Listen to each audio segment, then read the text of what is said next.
बातमी कुणीही दे, पण खरी अपडेट मिळते फक्त राजकीय लाईव्हवर. ज्या पद्धतीने त्यांनी वक्तव्य केलं आहे, कदाचित जयंत पाटील साहेबांच्या जमिनीचा हिशोब केला, त्यांच्या संस्थांच्या जमिनीचा हिशोब केला तर त्यांना उत्तर देता येणार नाही. देवाभाऊनी समृद्धी महामार्ग असेल, नव्यानं होऊन घातलेला शक्तीपीठ महामार्ग असेल, हे महामार्ग हे राज्याच्या विकासाचा मार्ग आहेत आणि राज्याचा विकास व्हायचा असेल तर दळणवळणाची साधनं मजबूत असायला पाहिजेत.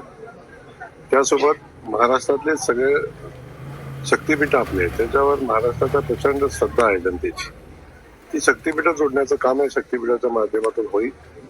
एका बाजूला भक्ती मार्ग आणि दुसऱ्या बाजूला शक्ती मार्ग, जो विकासाची शक्ती असेल असा मार्ग करण्याचा निर्णय माननीय मुख्यमंत्री मोदयांनी घेतलेला आहे.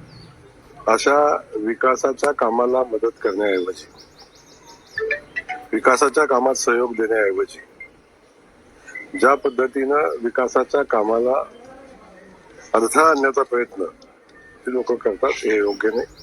जयंत पाटील जुने जाणते आणि मोठे नेते आहेत. मला वाटतं ते महाराष्ट्राच्या विकासाची भूमिका घेतील, भागाच्या विकासाची भूमिका घेतील आणि शक्तीपीठ महामार्गाचं स्वागत करतील. आता तो हिशोब त्यांना विचारायला लागेल. त्यांना विचारून घ्या म्हणजे कळेल. काय खूप माहिती नाही त्यांना काय खुपतं किंवा काय नाही, पण माझं म्हणणं असं आहे की ते जुने आहेत, जाणते आहेत, त्यांना राजकारण, समाजकारण, विकासाचं राजकारण समजतं आणि ते हे मान्य करतील की महाराष्ट्राच्या विकासाचा मार्ग हा देवेंद्र फडणवीस साहेबांच्या मार्गेच जातो. त्यामुळे ते सुद्धा त्या मार्गात सहभागी होतील, अडचण येणार.